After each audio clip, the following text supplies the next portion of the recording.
आज की जो पटिशन्स थी उसके ऊपर यहाँ पे हियरिंग हुई है और अब हम इंतज़ार कर रहे हैं फुल बेंच का जो कि कॉन्स्टिट्यूट हो चुका है। और आज इंशाल्लाह जो इमरान खान साहब की ये जो मामला है कि वो ईद की छुट्टियों में एक और ऑपरेशन ज़मान पाक के ऊपर प्लान कर किया जा रहा है, उसके ख़िलाफ़ आज हाई कोर्ट फुल बेंच जो है वो इसकी समाअत करेगा और हमें उम्मीद है कि इंशाल्लाह उसमें इंसाफ होगा। जहाँ तक आज के मामलात का ताल्लुक है, सबसे पहली बात तो यह है कि हम देख रहे हैं कि हुकूमत जो पार्लिमानी कमेटियाँ हैं और इस डमी पार्लियामेंट को अपनी ढाल के तौर पे इस्तेमाल कर रही है सुप्रीम कोर्ट के ख़िलाफ़। किसी भी तौर के ऊपर आर्टिकल 81 और आर्टिकल 84 को अगर आप सामने रखें तो पार्लियामेंट जो है वो इलेक्शनों के लिए फ़ंड के ऊपर वोटिंग नहीं कर सकती। और ये किसी मकसद के लिए रखा गया था क्योंकि मुफ्ती महमूद साहब को, जुल्फ़िकार अली भुट्टो को मालूम था कि उनकी औलाद कैसी गद्दी निकलेगी और वो ये फ़ैसला वो आइन बनाते हुए कर गए थे कि पार्लियामेंट को ये इख्तियार नहीं होगा कि वो इलेक्शन अखराजात को रोक सके। लिहाजा ये कहना कि पार्लियामेंट की इसके ऊपर वोटिंग ज़रूरी है या कमेटी की वोटिंग ज़रूरी है, बिल्कुल गैर आइनी है। और सुप्रीम कोर्ट के ऑर्डर में स्टेट बैंक के गवर्नर ने भी ये तस्लीम किया है, अटॉर्नी जनरल ने भी ये तस्लीम किया है।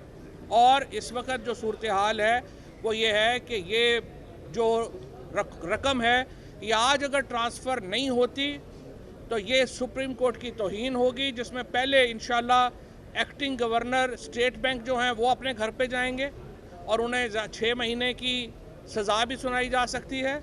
और उस दूसरी सूरत में फिर जो सारा खेल खेला जा रहा है वो लंदन प्लान का हिस्सा है। और लंदन प्लान ये है जो नवाज़ शरीफ ने और मरीम नवाज़ ने बनाया है कि शहबाज शरीफ को डिस्क्वालीफाई करवाना है। शहबाज शरीफ को कुर्बानी के बकरे के तौर के ऊपर पेश किया जा रहा है नून लीग की तरफ से कि ये मुसलसल तौहीन के ज़रिए अपनी कुर्बानी दे दे तो शायद नून लीग को कोई बयानिया मिल जाए, कोई नैरेटिव मिल जाए।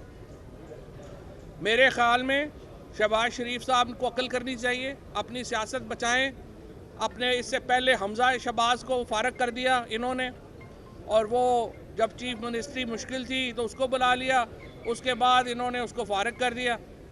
अब ये शहबाज शरीफ की कुर्बानी होने जा रही है और अगर वो ख़ुद ये कुर्बानी देना चाहते हैं तो उसकी अपनी मर्ज़ी है, वरना तुक नहीं बनती कि सुप्रीम कोर्ट के सामने इस तरह से एक बेमानी किस्म की एक्टिविटी की जाए। इनकी जो लीगल एडवाइस है वो बहुत ही कमज़ोर है। आज़म नज़ीर तारड़ साहब जो हैं वो सिर्फ फांसियाँ बचाने वाले वकील हैं, कॉन्स्टिट्यूशन का उनको कुछ पता नहीं है और इसीलिए उनकी कॉन्स्टिट्यूशनल एडवाइस के ऊपर अगर शहबाज शरीफ साहब चले तो वे खड्डे में ही गिरेंगे। लिहाजा किसी अक्लमंद आदमी से मशवरा करें और ये कभी जो एक रेजोल्यूशन कभी दूसरी रेजोल्यूशन ला के रद्दी की टोकरी में इजाफा कर रहे हैं उसका फ़ायदा नहीं होगा। हर सूरत में सुप्रीम कोर्ट के फ़ैसले पर अमल दरामद करना होगा। 14 मई को पंजाब में इलेक्शन कराने होंगे, अगर नहीं होगा तो फिर ये सड़कों के ऊपर दमादम मस्त कलंदर होगा। पाकिस्तान की कौम इनकलाब के लिए निकलेगी, पाकिस्तान की कौम को इस्लामाबाद जाना होगा अपने हकूक़ की हिफाजत के लिए। ये जो बातचीत का मामला है, हमने पहले ही कहा है हम बातचीत करना चाहते हैं, हम इलेक्शन के फ्रेमवर्क के ऊपर बातचीत करना चाहते हैं, लेकिन अभी जो पंजाब और खैबर पख्तूनख्वा के इलेक्शन हैं वो हर सूरत सुप्रीम कोर्ट के अहकामात पर होने हैं। नेशनल इलेक्शन के ऊपर बातचीत करनी है, आप बातचीत कर लें।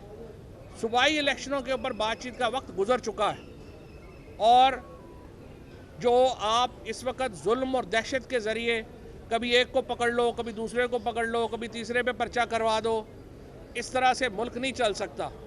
22 करोड़ की आबादी के इस मुल्क को एक मजाक बना के रख दिया है। आज जब श्रीनगर के अंदर G20 कॉन्फ्रेंस हो रही है, जब सऊदी अरेबिया जैसा पाकिस्तान का दोस्त इंडिया में इन्वेस्टमेंट का सोच रहा है और पाकिस्तान में ये जुर्रत नहीं है इस हुकूमत में कि सत्यापाल मलिक जो गवर्नर मकबूजा कश्मीर ने जो बयान दिया उसके ऊपर मजम्मत ही कर दे नरेंद्र मोदी की, वो पाकिस्तान को एक इर्रेलेवेंट मुल्क बना दिया गया है दुनिया में। इस वक्त पाकिस्तान की खारजा पॉलिसी नाकाम तरीन, पाकिस्तान की मुआशी पॉलिसी नाकाम तरीन, इनकी सियासी हिकमत अमली नाकाम तरीन और उसके ऊपर एक आइनी बहरान। ये 4 चीज़ें पाकिस्तान की इस वक्त सलामती को ख़तरा हैं और अगर इनको जल्दी एड्रेस नहीं किया जाता, मैं यहाँ पर ये भी कहना चाहूँगा कि पाकिस्तान के लिए ज़रूरी है सबका मिल बैठना, इस पर कोई दो राय नहीं है, लेकिन आइन के ख़िलाफ़ मिलकर नहीं बैठ सकते। और जितनी ह्यूमन राइट्स की वायलेशंस हो रही हैं उनकी मौजूदगी में माहौल भी नहीं है मिलकर बैठने का। लिहाजा ये फ़ैसले आप कर लें। बाकी इंशाअल्लाह ताला आइन के ऊपर अमल दरामद के लिए सुप्रीम कोर्ट ने हुक्म दिया है, उस हुक्म के ऊपर अमल दरामद कराना पाकिस्तान की कौम का फ़र्ज़ है।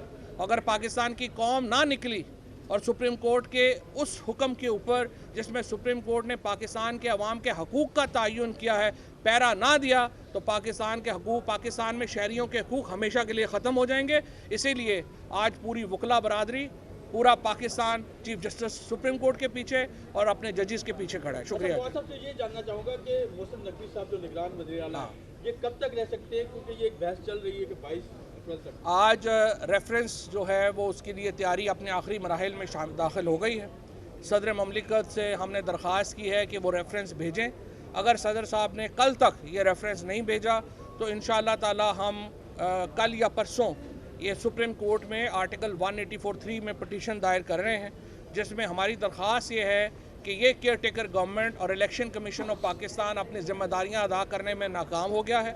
इनको हटा के यहाँ पे सुप्रीम कोर्ट आर्टिकल 187 के तहत एडमिनिस्ट्रेटर्स मुकर्रर करे जो इलेक्शन करवाने के लिए डे टू डे मामलात को देखें। सर ये बताइएगा कि तोशा खाना केस के हवाले से आज वफाकी हुकूमत की जानिब से मौक़िफ़ तैयार किया गया है कि सर 1947 से लेकर 90 तक का रिकॉर्ड जो नहीं मिल रहा, तो जिसमें अदालत ने मई तक की मोहलत दे दी और रिकॉर्ड पेश करने का कहा गया, तो आप क्या कहना चाहेंगे? पहली बात तो यह है कि मैं हाई कोर्ट से रिक्वेस्ट करूँगा कि ये जो डाकू हैं, जो जरदारी और शरीफ फैमिली और ये बाकी जो है, ये तो तोशा खाने का रिकॉर्ड भी खा गए हैं, तो इस चीज़ को नोटिस लेना चाहिए। जो रिकॉर्ड अवेलेबल है वो तो सामने लेके आए 1990 से लेके 2002 का।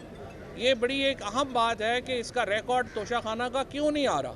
ये गाड़ियां ले गए हैं वहाँ से, पाकिस्तान के अवाम के पैसों से जो चीज़ें भी आई हैं बग़ैर डिक्लेयर किए हुए वहाँ से ले गए। मरीम नवाज़ ने BMW ले ली, घड़ियाँ ले ली, और नवाज़ शरीफ ने, जरदारी ने वहाँ से गाड़ियाँ उठा ली। ये तो तमाशा है।